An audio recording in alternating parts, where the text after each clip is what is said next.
Final Fantasy VII Rebirth is a highly acclaimed game, and often a very good looking one. Packing incredible character modeling, highly detailed open world environments, and beautiful particle-filled combat, the game certainly had some very strong visual highs. But the title was let down by poor image quality in its performance mode, with lower rendering resolutions and a blurry final resolve. Those issues have lingered since the game's release, but the upcoming PS5 Pro promises to greatly overhaul the game's soft and imprecise image. Early Pro footage released by Sony shows off 60 FPS gameplay with greatly improved, sharper looking rendering, providing a Final Fantasy VII Rebirth experience with far less compromise. So how does this new footage compare to the existing PS5 Performance and Graphics Mode options? And can it sustain a stable 60 FPS, even with the additional visual detail?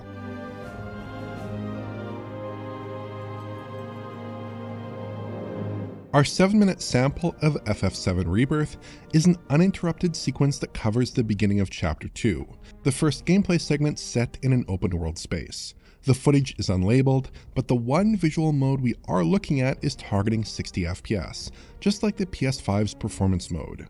Our intro cutscene here shows off the impressive fidelity the PS5 Pro is capable of. It's delivering a crisp, sharp 4K image, a far cry from the blurry and imprecise 1080p-like rendering featured on the base console at the same 60 FPS update. We can make out far more detail across the environment, especially in high-frequency texture detail and fine tufts of foliage. Skin textures really shine on Pro, with a specular sheen on Barret here revealing pore detail that was smeared before. You can actually make out strands of hair on Tifa here, though of course the hair is still card-based, and dithering has been minimized relative to base PS5. Some of the quirks of FF7 Rebirth's TAA resolve have been fixed, like how ghosting is no longer really an issue. Certain camera moves tended to cause ugly trails of duplicated detail, and I didn't notice it popping up nearly as much during this footage, though in some moments I did spot some more minor ghosting. Also, distant trees no longer appear oddly transparent and shimmery, and have a more solid, stable look on Pro. If we step into gameplay, which I've tried to match as best as possible here, the same advantages continue to be evident. FF7 Rebirth packs a lot of geometry into every frame, boasting primitive shader-powered polygonal detail, and the PS5 Pro simply handles this much better than the base console. Ghosting on camera movement is much harder to spot on the Pro as well. Combat frustrates the base machine a little bit, with blurry particle effects and poor image clarity producing a bit of a muddy look overall. PS5 Pro handles this scene impressively, much better than I was expecting, resolving crisp 4K-like detail even in relatively fast combat scenes. The motion blur also looks quite pristine and is relatively artifact-free. Particle effects look generally good in motion, though some freeze frames reveal a slight chunkiness relative to the rest of the presentation. That's probably because Rebirth appears to be using PSSR, or PlayStation Spectral Super Resolution, which is Sony's new machine learning-based upsampling solution exclusive to PS5 Pro consoles. PS5 Pro packs a substantial increase in GPU grunt, but the cost of native 4K rendering would likely overwhelm the enhanced console. Instead, Square Enix has opted for this upsampling solution, taking the game from an average internal resolution of roughly 1152p or 1224p in my counts to a 4K final resolve. I got counts as low as 1080p and as high as 1296p, though if we were able to get our own capture here, we might be able to see some greater variability. That's very similar to the resolution range of the base game, which hit comparable resolution figures in its performance mode. The difference here is on PS5, the game didn't use any form of temporal upsampling, instead taking that final rendered image and simply upscaling it, perhaps using a bilinear or bicubic upscaling solution. The game's final resolve also appeared oddly soft, lacking detail relative to some other games with similar resolutions. Square Enix also offered a Performance Sharp mode, which used a different upscaling method that produced sharper results, albeit with some additional blockiness. Preferences here are a matter of personal taste, but neither option offered the kind of image clarity that most other 60 FPS games on consoles are capable of delivering. The enhanced GPU capability and machine learning acceleration in PS5 Pro enables Square Enix to hit greatly improved image quality metrics, with the game now genuinely looking like a title rendered at a much higher resolution. At least some elements of the post-processing though, like the motion blur, appear to be rendered at a full 4K here, which helps to keep the game looking clean in animation-packed moments like fast combat. Outside of the image quality boost, the visual outcomes are a little more mixed. As far as I can tell, key underlying visual settings appear to be a match for the PS5 code. Shadow resolution, for instance, appears very similar, with very sharp detail at extreme close ranges, but greatly lowered resolution everywhere else. Foliage pop-in occurs at the same spots in my matched footage as well, suggesting there's been no change to that setting. Pop-in was annoying on PS5 already, and it's more apparent at this higher resolution. Plus, textures appear very similar, with the same occasional bits of low-res art popping up in this gameplay. Some deeper concerns I have with the game's lighting also seem to have gone unaddressed. Foliage often looks quite good, but smaller bits of vegetation aren't effectively grounded with shadows, either with shadow maps, screen space shadows, or something more far-flung like an RT technique, so they don't have a very natural appearance. I didn't see any evidence that the game's indirect lighting has been improved either, though to be fair, the quality of the GI was less of a concern in these directly lit open spaces. We don't have any footage of areas where the indirect lighting was more questionable, like in artificial city spaces. That's maybe a bit too much of an ask though, given the game's vintage at this point, and the fact that using PSSR to reach 4K 60-like rendering on PS5 Pro seems to take up much of the extra grunt available on the console.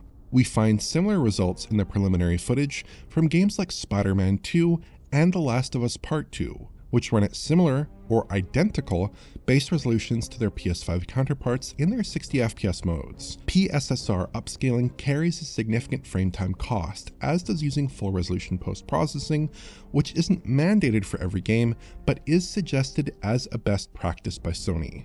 Obviously though, the visual results are what matters, and there the PS5 Pro handily bests the OG PS5 console.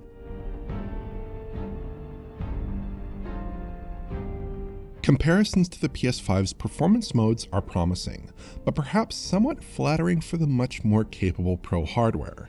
So what about the base console's graphics mode? This mode targeted 30 FPS and typically rendered at, or close to, a full 4K resolution, with Unreal's TAA used to clean up the image.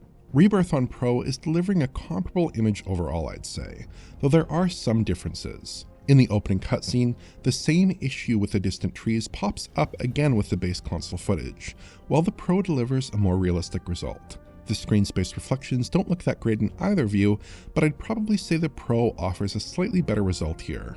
Ghosting is also less of an issue on the Pro. In terms of actual rendered detail, the Pro often actually exceeds the base model, despite its much lower resolution. Just look at how crisp Barrett's skin texture is now, or how incredibly fine fur detail on Red 13 is resolved with outstanding sharpness.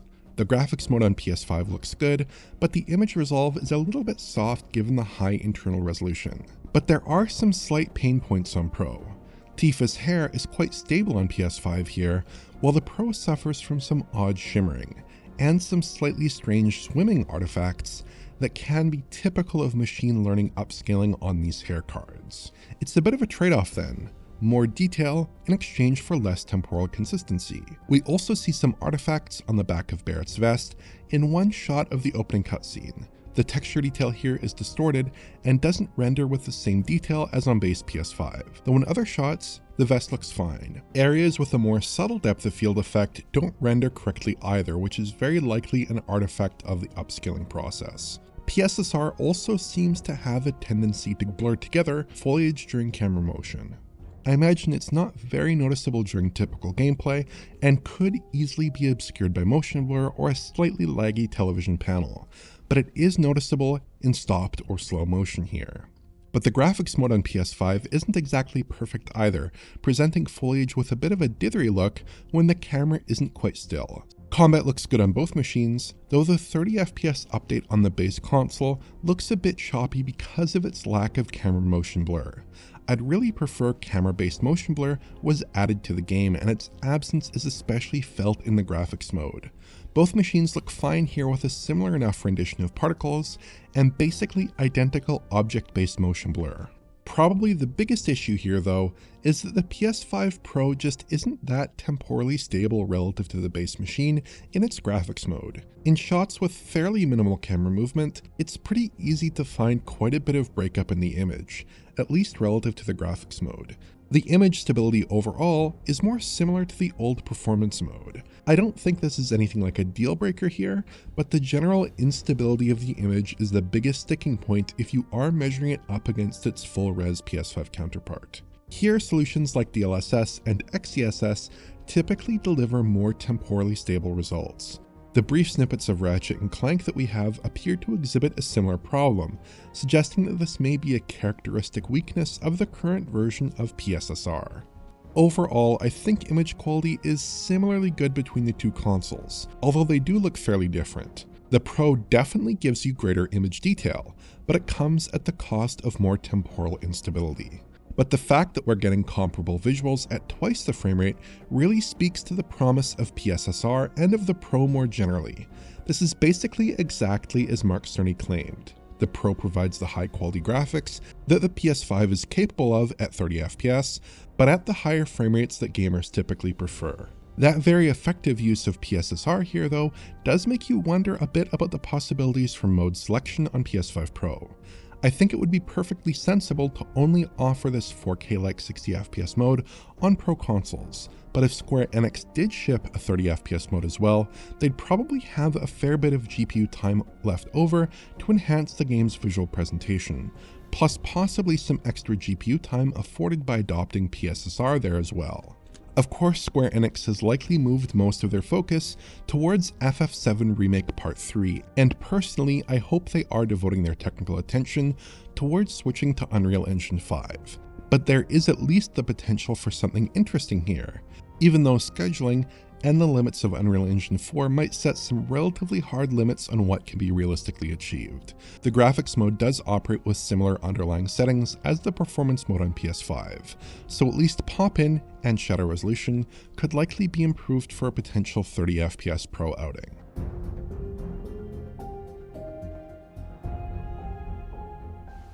As a final note here, I wanted to take a look at performance. The PS5 in its performance mode generally ran at 60 FPS, but could suffer from occasional dips in especially heavy cutscenes or battle sequences. We do see a relatively minor drop in the opening cutscene here, and then a more significant decline later in the second fight sequence. Graphics mode suffers fewer dips, but does drop some frames in that second fight as well. PS5 Pro doesn't appear to suffer from the same issues. There are a couple of one-off dropped frames in the opening cutscene, either immediately following a camera cut or 2 frames after, but you would be very hard-pressed to notice in actual play. Elsewhere, the game is locked at 60 FPS, even in the second fight scene, which is quite demanding. It seems likely that the GPU was becoming overburdened with alpha before, but the Pro is fine here. Judging from the available footage, Final Fantasy VII Rebirth's PS5 Pro upgrade seems very effective. It's a lot like what we'd expect from some of the better Xbox One X upgrades, which took 1080p games often to a full 4K. The native resolution here is far lower, but the perceived resolution is right about there, if not even a bit better defined than some native 4K games with TAA. My only real concerns here, outside of some quibbles with the current version of PSSR, come down to the likelihood that Rebirth's lighting issues will go unaddressed. It's great to present vast seas of foliage to the player, but it's less great if that foliage doesn't sit naturally with the environment. Likewise, Rebirth's artwork often looks excellent, but without effective indirect lighting, some shots can appear somewhat basic. On the flip side, the game has some soaring visual highs, like its real-time cutscenes, and those seem to look pretty amazing on the Pro, with smooth frame rates married with impressive image detail. Realistically, squeezing this level of improvement out of the Pro console at this early stage feels like an impressive achievement and perhaps a sign of greater things to come as developers get to grips with the Pro hardware. So if you've been waiting to play Final Fantasy VII Rebirth, it may be worth waiting a couple months longer, because PS5 Pro seems like the best place to play the Square Enix epic by a long shot. It's a remarkable visual turnaround. If you enjoyed this video, please like, subscribe, and press the bell for YouTube notifications. Check out the Patreon at digitalfoundry.net for exclusive and early access content, and to get in touch, use social media. Thanks for watching.